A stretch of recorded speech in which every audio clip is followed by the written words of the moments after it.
Buong Poland na patigil, Alex Ciala versus Magda Linette sa round of 32 sa Miami Open. Ito na ang pang-apat na pagtatapat ng dalawang players na ito at may dalawang panalo na si Linette pero nakaisa naman si Alex in their most recent match sa ASB Classic kung saan dinominan ni Alex ang laban. Well, hindi lang napalingon, literal na parang napindot ang pause button ng buong tennis world dahil sa halip na isang inaasahang rematch kay Iga, isang bagong kwento ang sumabog, isang laban na mas unpredictable, mas emotional at mas delikado. Sa gitna ng ingay ng Miami Open, isang Pinay ang papasok sa court na hindi na lang basta contender kundi isa ng tunay na banta. Si Alex Ciala, handa na muling gulatin ang mundo. Pero bago yan, maglalambing po muna kami. Sana i-share nyo ang ating video at pakiclick na rin ang like at subscribe button, pati na rin ang notification bell. Salamat po. 26, not before 2 p.m. katumbas ng gabi dito sa Pilipinas. Posibleng stadium court, posibleng grandstand. Pero kahit saan pa yan, siguradong isa ang eksena. Punong-puno ng tensyon, flags na nagwawagayway at crowd na handang sumabog sa bawat punto. Galing si Alex sa isang halos 3 oras at 20 minutong digmaan laban kay Laura Siegemund. Isang laban na hindi lang pisikal, kundi mental na ubusan. 6-7, 6-3, 6-3. Comeback, survival. Statement. It is expected na pupunuin ng mga fans ni Alex ang stadium sa kanyang second match versus Magda Linette. Kahit Pinoy tayo ay susubukan nating maging objective sa ating analysis. Kung sa tingin mo si Alex lang ang may momentum, mag-isip ka ulit. Sa kabilang side, si Magda Linette, isang veterana na biglang naging giant killer. Tinalo niya mismo si Iga Swiatek, ang isa sa pinakadominanteng pangalan sa tennis ngayon. At hindi lang basta panalo. Comeback din, 1-6, 7-5, 6-3. Isang resultang nagpayanig sa Poland at nagtanggal ng isang inaasahang blockbuster rematch. Kaya ngayon, ibang laban ang binubuo ng tadhana. Ito na ang totoong sukatan sa lakas ni Alex kung kakayanin niya ang lakas ni Linette. Ito ang ika-4 na pagtatagpo nila. At kung titignan mo ang history, lamang si Linette 2-1. Siya ang nanalo sa unang 2 laban sa mga panahon na si Ala ay naghahanap pa lang ng sagot. Pero ang pinaka-importanting detalye, ang pinakahuli nilang laban sa ASB Classic, doon nagbago ang lahat. Straight sets win para kay Alex 6-3, 6-2. Walang duda, walang habol. Yon ang turning point. Malaki ang psychological advantage ni Alex dahil panalo siya sa kanilang laban early this year. Yon ang moment na nag-shift ang narrative mula sa pagiging humahabol papunta sa pagiging may control. Isang dominating win ang nakuha ni Alex na siyang magbibigay kay Alex ng napakataas na kumpiyansa. Kung pag-uusapan ng numbers, ito na ang lalong nagpapainit sa laban. Kakayanin kaya ng youth ni Alex ang experience ni Magda sa kanilang laban? Si Alex, 20 years old, world number 29, career high.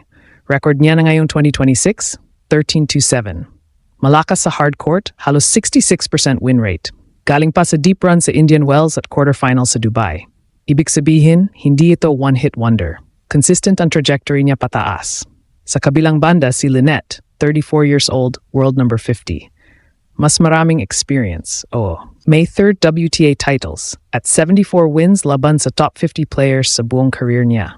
Pero sa huling 52 weeks, 26-24 record. Ibig sabihin, hindi na ganoon ka-dominant. May fluctuations, may pagod, may wear and tear. At dito pumapasok ang pinaka-critical na factor, oras, youth versus experience, explosiveness versus control, momentum versus endurance.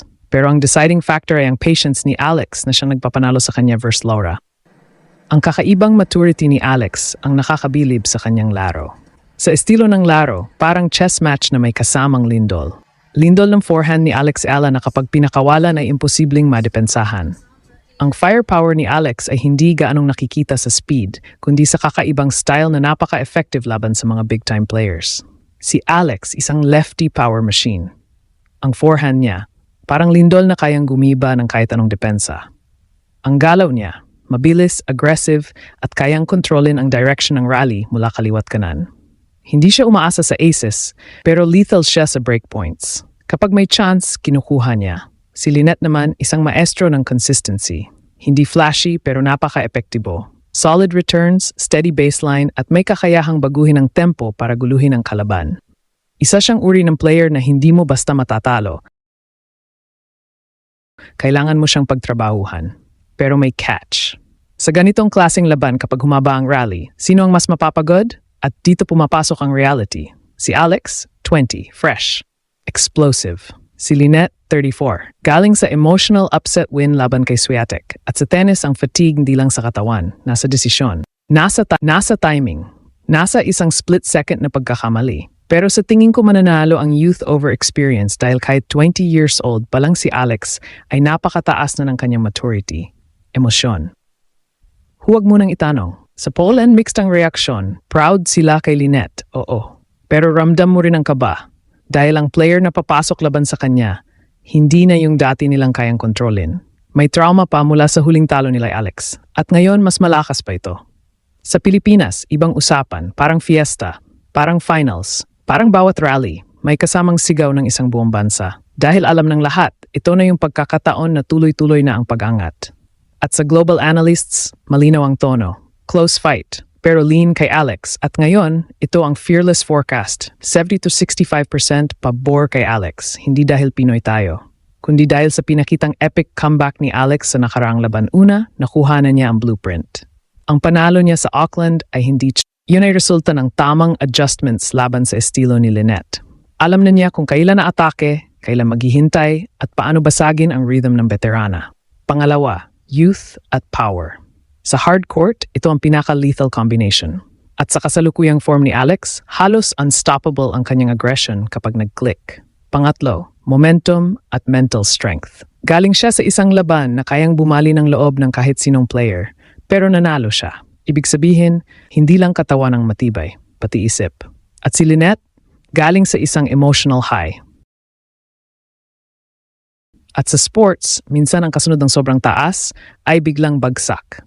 Ito na ang moment. Ito na yung laban na magdedefine kung hanggang saan ang mararating ni Alex sa tournament na to. Kapag mananalo siya, round of 16, ranking boost. At mas lalong lalakas ang usapan na hindi na siya outsider, kundi isa ng tunay na contender. At kung mangyari yon, buong mundo mapapatigil ulit. Mapanganga at mapapabilib sa skillset ni Alex Eala. Kaya sa darating na laban, isang tanong lang ang umiikot. Handa na ba ang Poland sa isang Alexandra Eala na hindi na nila kayang pigilan? Dahil kung ang forehand niyang parang lindol ay muling tumama, at kung ang momentum niya ay tuluyang sumabog, talagang luluhod si Lynette sa laban na to. Dagdag pa ang ingay ng Pinoy crowd na yayanig bawat tira ni Alex. Go Alex!